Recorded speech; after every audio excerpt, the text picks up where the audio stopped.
అందరికీ నమస్కారం. మీరు వినబోతున్న కథ అనుకోని అతిథి 28వ భాగం. దీపాలి తల్లి అవ్వకుండా చెయ్యాలన్న ఆలోచన ఎవరిదో తెలుసుకున్నాడు భరత్. అశ్వథ్ సూచనల మేరకు డాక్టర్తో కేశవికి ఫోన్ చేయించి పని పూర్తయిందంటూ చెప్పమన్నాడు. అతను చెప్పినట్టే చేసింది డాక్టర్. రేపు మధ్యాహ్నం డబ్బుతో కలుస్తానని, గతంలో కలిసిన కేఫ్లోనే ఉంటానని చెప్పింది కేశవి. అదే రోజు రాత్రి అశ్వథ్ పక్కనే పడుకున్న దీపాలి గాఢ నిద్రలో ఉంది. ఎలాంటి భయం లేకుండా ప్రశాంతంగా కనిపించింది దీపాలి మొహం. ఆమెను చూస్తుంటే వెన్నెల కాంతిలో నిలబడి చల్లని కాంతిని ఆస్వాదిస్తున్నట్టు ఉంది. దీపాలి నిద్రకి ఎలాంటి భంగం కలగకుండా జాగ్రత్తగా ఓ పక్కగా పడుకోబెట్టి తన మొబైల్ తీసుకుని బయటకొచ్చి దీపాలి తల్లి అనితకి ఫోన్ చేశాడు. ఆంటీ, ఇలాంటి సమయంలో చేశాను, సారీ, మీ నుండి నాకొక సహాయం కావాలి అన్నాడు అశ్వథ్. నువ్వు నా కొడుకుతో సమానం. ఆ మాటకొస్తే దీపాలి కంటే నువ్వే ఎక్కువ. ఇలాంటి ఫార్మాలిటీస్ అన్నీ పక్కకి పెట్టి విషయం ఏంటో చెప్పు అని అనిత అనేసరికి, రేపు ప్రతాప్ శర్మ గారిని కేశవికి తెలియకుండా 5 స్టార్ హాస్పిటల్కి తీసుకురాగలరా అని అశ్వథ్ అనేసరికి ఏమీ ఆలోచించకుండా అశ్వథ్ మీద నమ్మకంతో ఓకే అంది. ప్రతాప్ శర్మ వ్యాపారాన్ని దీపాలి వద్దు అంది కాబట్టి తనకున్న అనుభవంతో వ్యాపారాన్ని అంతకు ముందు కంటే కొంచెం మెరుగ్గా నడిపించగలుగుతుంది. కానీ ఒక కంపెనీకి బాస్, CEO, ప్రెసిడెంట్ ఎలా ఆలోచిస్తారో ఆమెకి తెలీదు. అశ్వథ్ ఆ స్థాయికి మించినవాడు, అందుకే ఏమీ అడగదలుచుకోలేదు. అతను చెప్పిన వెంటనే ఓకే అంది అనిత. రెండో రోజు ఉదయం వ్యాపారంలో తను బాగా నమ్మిన ఓ భాగస్వామికి ఫోన్ చేసింది. అతను కూడా ప్రతాప్ శర్మ వయసు వాడే. ఆ ఇద్దరి మధ్య వ్యాపార పరిచయానికి మించి స్నేహం ఉంది. అతనికి ఫోన్ చేసిన అనిత ఏం చెయ్యాలో చెప్పి ప్రతాప్ శర్మకి ఫోన్ చేయించింది. కేశవి, ప్రతాప్ శర్మ ఒకే గదిలో ఉంటున్నారు. ఇద్దరు చాలా అన్యోన్యంగా ఉంటున్నారు. కేశవి పూర్తిగా మారిపోయిందని నమ్మాడు ప్రతాప్ శర్మ. కేశవి కూడా ప్రతాప్ శర్మని బాగా నమ్మించింది. ఆ రోజు ఉదయం ఇద్దరు కాఫీ తాగుతూ మాట్లాడుకుంటూ ఉండగా ప్రతాప్ శర్మకి ఫోన్ వచ్చింది. ఏంటి, కొత్తగా అంత దూరం మీటింగ్ ఏర్పాటు చేశారు? నేను ఖచ్చితంగా రావాలంటున్నారు అని ప్రతాప్ శర్మ అనగానే, మనం కూడా కలిసి చాలా రోజులవుతుంది, మాట్లాడుకోవలసినవి చాలా ఉన్నాయి, ఒకసారి రావోయ్ అని సరదాగా అన్నాడు ప్రతాప్ శర్మ స్నేహితుడు. అలాగే, ఈ వయసులో కూడా కుర్రతనం పోలేదు అని చిన్నగా నవ్వుతూ ఫోన్ పెట్టేశాడు ప్రతాప్ శర్మ. ఏంటి తాతయ్య, ఎవరు ఫోన్ చేశారు, ఎక్కడికి రమ్మంటున్నారు? టీ తాగుతూ అడిగింది కేశవి. నా ఫ్రెండ్ తిరు గుర్తున్నాడా, మన బిజినెస్ పార్ట్నర్ కూడా, వాడు ఫోన్ చేశాడు. ఏదో మీటింగ్ ఉంది, నువ్వు తప్పకుండా రావాలి అంటున్నాడు.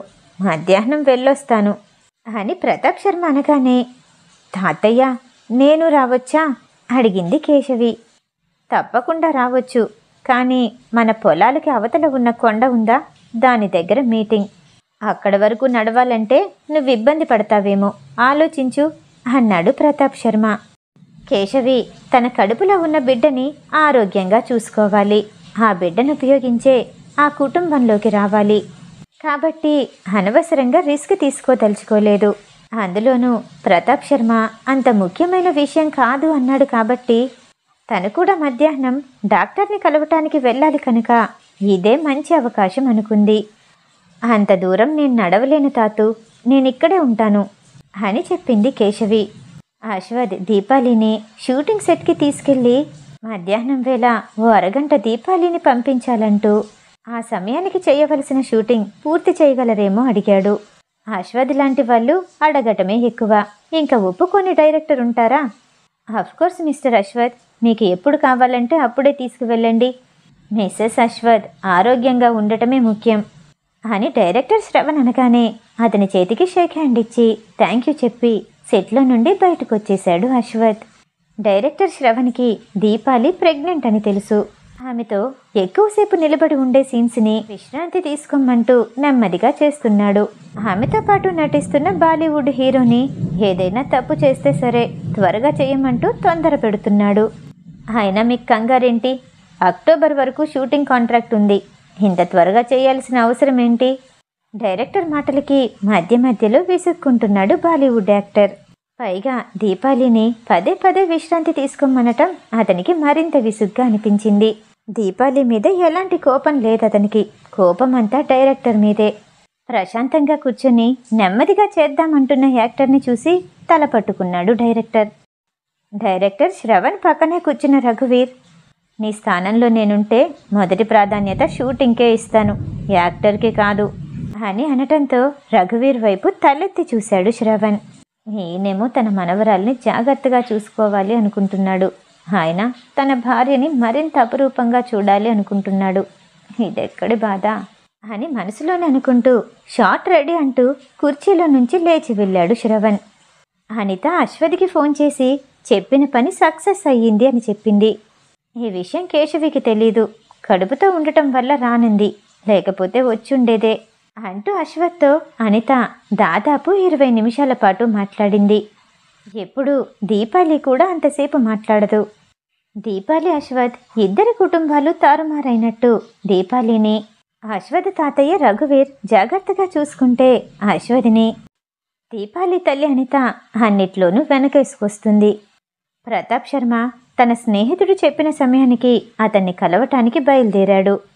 దారి మధ్యలోనే అతను ప్రతాప్ శర్మ కోసం ఎదురు చూస్తూ ఉండటంతో, మీటింగ్ కొండ చివరన్నావు, ఇక్కడున్నావేంటి అని ప్రతాప్ శర్మ అడగటంతో, మనం ఒక చోటకి వెళ్ళాలి పద అంటూ ప్రతాప్ శర్మ కారుని వెనక్కి పంపించేసి ప్రతాప్ శర్మని తన కారులో కూర్చోపెట్టుకున్నాడు అతని స్నేహితుడు.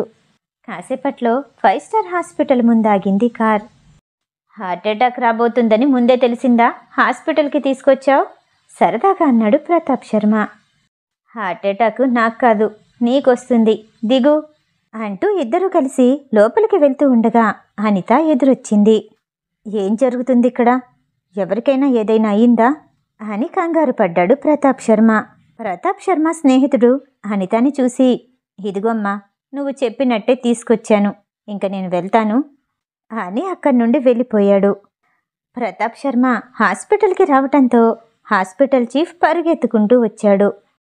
సార్, దీపాలి మేడంకి ఆపరేషన్ సక్సెస్ అయినందుకు అభినందించడానికి వస్తున్నారని అనితా మేడం చెప్పారు. మీకోసమే ఎదురు చూస్తున్నాము, రండి సార్ అంటూ కాన్ఫరెన్స్ హాల్ వైపు తీసుకెళ్ళబోయాడు చీఫ్.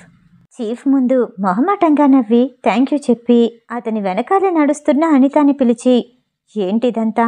మాట్లాడుకునేదుంటే ఇక్కడే మాట్లాడుకుందాం, దానికి కాన్ఫరెన్స్ హాల్ ఎందుకు అని చిన్నగా అన్నాడు. మావయ్య, ఇది దీపాలికి సంబంధించిన విషయం, దానికి గాను అల్లుడొస్తా అన్నాడు. ఇదంతా అశ్వథ్ ఏర్పాటు చేశాడు, ఎందుకో నాకు తెలీదు, వెళ్దామా అంటూ చీఫ్ వెనకాల కాన్ఫరెన్స్ హాల్లోకి వెళ్ళారు ప్రతాప్ శర్మ అనిత. ఆ కుర్రాడు ఏర్పాటు చేశాడంటే ఏదో పెద్ద విషయమే అయ్యుంటుంది, చాలా తెలివిగలవాడు అని మనసులోనే అనుకున్నాడు ప్రతాప్ శర్మ. ప్రతాప్ శర్మ మధ్యాహ్నం బయలుదేరగానే కేశవి డబ్బులు తీసుకుని డాక్టర్ దగ్గరికి బయలుదేరింది. ఆమె కెఫేలో కూర్చొని డాక్టర్ కోసం ఎదురు చూస్తూ ఉండగా ఆమెని గమనిస్తూ 10 నిమిషాలు గడిపిన తరువాత భరత్ డాక్టర్ని కారులో నుండి దిగమని చెప్పాడు. భయం తాలూకు భావాలన్నీ లోపలే దాచేసింది డాక్టర్. బలవంతంగా నవ్వు అనే మాస్క్ని వేసుకొని కెఫేలోకి వచ్చింది. ఐఎమ్ వెరీ సారీ, హాస్పిటల్లో లేట్ అయిపోయింది, ఎప్పుడొచ్చారు అంటూ పలకరించింది డాక్టర్. పని పూర్తయినందుకు కేశవి చాలా సంతోషంగా ఉంది. ఆమెను చూసి ఉత్సాహంగా, పని పూర్తయింది కాబట్టి మీరు అడిగిన డబ్బు మొత్తం ఇచ్చేస్తున్నాను, ఎప్పటితో డీల్ క్లోజ్ చేద్దామా? ఇంకా మీరెవరో నాకు తెలీదు, నేనెవరో మీకు తెలీదు, ఇద్దరం ఎప్పుడూ కలవలేదు అంటూ సంతోషంగా చెప్పింది. డాక్టర్ ఏమీ మాట్లాడకపోయేసరికి, మీకు డబ్బు తక్కువ వచ్చిందనిపిస్తుందా? కావాలంటే లెక్క పెట్టుకోండి, అప్పటి వరకు వెయిట్ చేస్తాను అంది కేశవి. అది అలాంటిదేమీ లేదు అంటూ బ్యాగ్ని అందుకోగానే కేశవి లెగిసి రాబోతూ ఉండగా, మిమ్మల్ని విషయం అడగొచ్చా? ఆమె భయపడుతుందన్న విషయాన్ని కేశవి తనున్న ఉత్సాహంలో గమనించలేదు. వెనక్కి తిరిగి చూసింది కేశవి. దీపాలికి గర్భసంచిని తీసేయాలని ఎందుకనుకున్నారు? జీవితాంతం బాధపడాలని మీరనుకున్నారా అని డాక్టర్ అడిగింది. కేశవి మామూలుగా అయితే ఇలాంటి వాటికి సమాధానం చెప్పదు, కానీ తను సంతోషంగా ఉండటంతో, నేను దీపాలికి మంచే చేస్తున్నాను, తను యాక్టింగ్లో ఉంది, ఆమెకి పిల్లల్ని చూసుకునే తీరికెక్కడిది? అందులోనూ పిల్లల్ని కంటే ఫిజిక్ పాడవుతుంది. ఆమెకి యాక్టింగ్ అంటే ఇష్టం. అంటే నేను మంచి చేసినట్టేగా అని నవ్వుతూ చెప్పి కేశవి వెళ్ళిపోయింది. వెంటనే డాక్టర్ ఆమె షర్టు బటన్కి ఉంచిన కెమెరాని తీసి టేబుల్ మీద పెట్టింది. అప్పటికే భరత్ ప్రత్యక్షమయ్యాడు. అప్పుడప్పుడు మంచి పనులు చెయ్యండి డాక్టర్. ఈ డబ్బుతో దానాలు చేస్తే చేసుకున్న పాపం కొంచెమైనా పోతుంది. టేబుల్ మీద ఉన్న మినీ కెమెరాని తన జేబులో పెట్టుకున్నాడు భరత్. ఇంకా మీరు చెప్పినట్టు చేశాను, వెళ్ళిపోవచ్చా అంటూ డాక్టర్ గుమ్మం వైపు చేయి చూపెట్టగానే, వెళ్ళిపోవచ్చు. నేను మాట మీద నిలబడేవాడిని. నా మాట ఎప్పుడూ తప్పను. వెళ్ళిపోండి అని కనుబొమ్మలెగరేస్తూ అనేసరికి డాక్టర్ వెంటనే పరిగెత్తుకుంటూ వెళ్ళిపోయింది.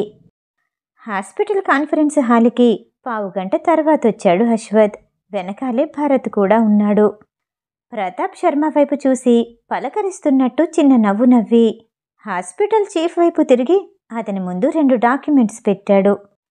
మీరు ఈ హాస్పిటల్కి చీఫ్ కాబట్టి మీకు తెలియకుండా ఏది జరగదనుకుంటా. ఒకసారి వీటిని చూసి మీ స్టాఫ్ ఇచ్చిందేనా చెప్పండి అన్నాడు అశ్వథ్.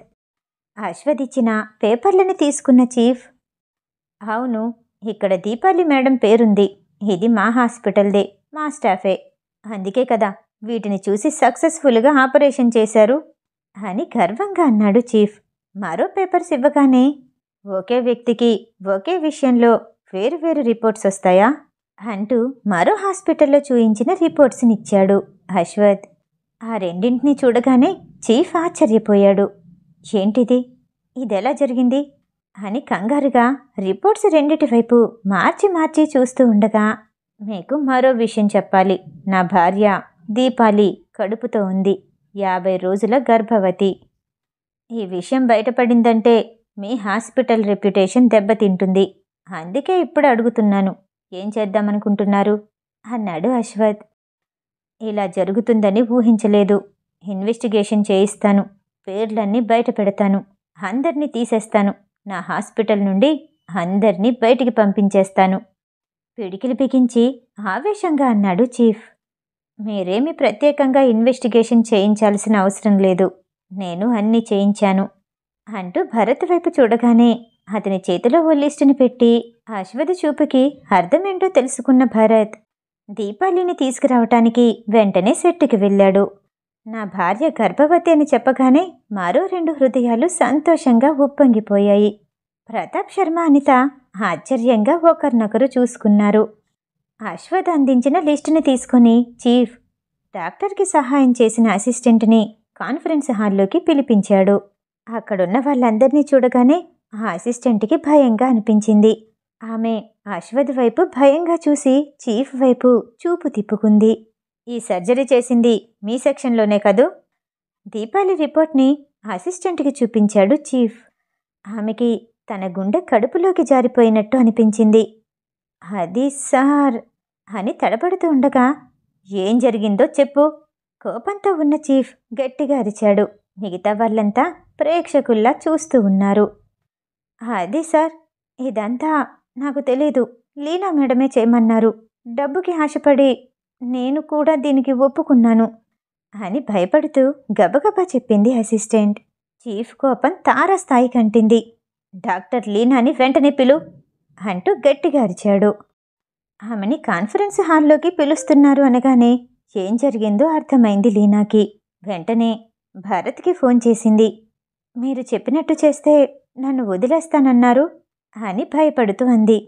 ఆఫ్కోర్స్, నేను చెప్పినట్టే చేశాను, వదిలేశాను. నేను మాట మీద నిలబడేవాడిని అన్నాడు భరత్. ఓ నిమిషం నిశ్శబ్దం తర్వాత, కానీ మా బాస్ వదిలేస్తారని నేను చెప్పలేదే. మీరు తప్పు చేసింది అశ్వథ్ సార్ భార్య విషయంలో, ఆయన ఊరుకుంటారా అని చెప్పి ఫోన్ పెట్టేశాడు భరత్. సింహం బోనులోకి భయంగా అడుగు పెడుతున్న లేడీ పిల్లలా నెమ్మదిగా లోపలికొచ్చింది డాక్టర్ లీనా. చీఫ్ కళ్ళతోనే తినేసేలా కనిపించాడు. భయంకరమైన క్రోధంతో కనిపిస్తూ ఉండగా, నన్ను క్షమించండి సార్, బుద్ధి తక్కువయ్యి డబ్బు కాశపడి తప్పు పని చేశాను. ఇలాంటి పని ఎప్పుడూ చెయ్యను అని కన్నీళ్లు పెట్టుకుంటూ చేతులు జోడించి ఏడుస్తూ అంది డాక్టర్ లీనా. చీఫ్ కోపంగా టేబుల్ మీద పెద్ద శబ్దం చేస్తూ చేతులతో గట్టిగా కొడుతూ లెగిసి నిల్చున్నాడు. రిపోర్ట్స్ అన్నీ ఆమె మొహం మీద విసిరికొట్టి, నువ్వు ఆడదానివేగా, నీకులాంటి మరో స్త్రీకి ఇలా చెయ్యాలని ఎలా అనిపించింది? ఇదంతా ఎందుకోసం చేశావు? ఎవరు చెప్తే చేశావు? అని బెదిరించాడు చీఫ్. అశ్వథికిదంతా సరదా వినోదంలా ఉంది. ప్రతాప్ శర్మ, అనిత ఒక థ్రిల్లర్ సస్పెన్స్ మూవీ చూసినట్టు చూస్తున్నారు. అది తన సొంత అక్క కేశవి చెప్పబట్టి చేశాము అని చెప్పేసరికి ప్రతాప్ శర్మకి గుండె ఒక సెకను ఆగి కొట్టుకున్నట్టు అనిపించింది. పిడికిలి గట్టిగా బిగించి వెన్ను నిటారుగా ఉంచి ఆమె వైపు కోపంగా చూశాడు. పక్కనే ఉన్న అనిత ఆమె చేతిని పట్టుకొని, అల్లుడు గారంతా చూసుకుంటారు, మీరు ఉద్రేక పట్టం మంచిది కాదు అంటూ అతని కోపాన్ని చల్లపరచటానికి ప్రయత్నించింది. అప్పుడే భరత్ దీపాలిని తీసుకొని లోపలికొచ్చాడు. అనితని చూడగానే వేగంగా నడుచుకుంటూ వెళ్ళి కౌగిలించుకుని, చాలా రోజులైంది చూసి అంటూ చిన్నపిల్లల బుగ్గ మీద ముద్దిచ్చింది దీపాలి. తన తాత ప్రతాప్ శర్మని చూసి వంగి కాళ్ళకి నమస్కరించబోతూ ఉండగా అతని మనసు ఆమె మీద ప్రేమతో ఉప్పొంగిపోయింది. భుజాలు రెండు పట్టుకొని పైకి లేపి, చాలా పెద్ద ప్రమాదం తప్పింది, 2 కుటుంబాలకి ఎంతో నష్టం వాటిల్లేది, ఇప్పటి నుండి నేను చూసుకుంటాను అన్నాడు ప్రతాప్ శర్మ. ఏం జరిగిందో అతనికి తెలిసిందని అర్థమైంది దీపాలికి. ఇదే విషయాన్ని తన జీవితంలో ఎన్నోసార్లు నిరూపించాలని అనుకుంది. ఎప్పుడూ ఎవ్వరూ నమ్మలేదు, తనకి అనుకూలంగా సాక్ష్యాలు దొరకలేదు. కానీ అశ్వథి చేశాడు. అశ్వథి తన సంతోషం కోసం ఏదైనా చేస్తాడని అనిపించగానే అతని వైపు ప్రేమగా చూస్తూ అతని పక్కనే ఉన్న కుర్చీలో కూర్చుంది దీపాలి. ఆ నిమిషం డాక్టర్ని పంపించేసి ఆ లిస్టులో ఉన్న వాళ్ళందరినీ ఏమేం చెయ్యాలో నిర్ణయించుకున్నాడు చీఫ్. నిజానికి వీళ్ళందరినీ పోలీసులకు అప్పచెప్దామనుకుంటున్నాను, స్టేషన్కి కాల్ చేస్తాను అన్నాడు చీఫ్. అలాంటిదేమీ వద్దు, మీరు నాకు చేయగలిగిన ఫేవర్ ఏదైనా ఉందంటే వాళ్ళని నాకు వదిలేయండి, నేను చూసుకుంటాను. ఏఎస్ ఎంటర్టైన్మెంట్ ఎలాంటి పనిష్మెంట్స్ ఇస్తుందో వాళ్ళకి తెలుస్తుంది. స్టేషన్కి కాల్ చేస్తే కొన్ని రోజులు జైల్లో ఉంటారు, బయటకొస్తారు.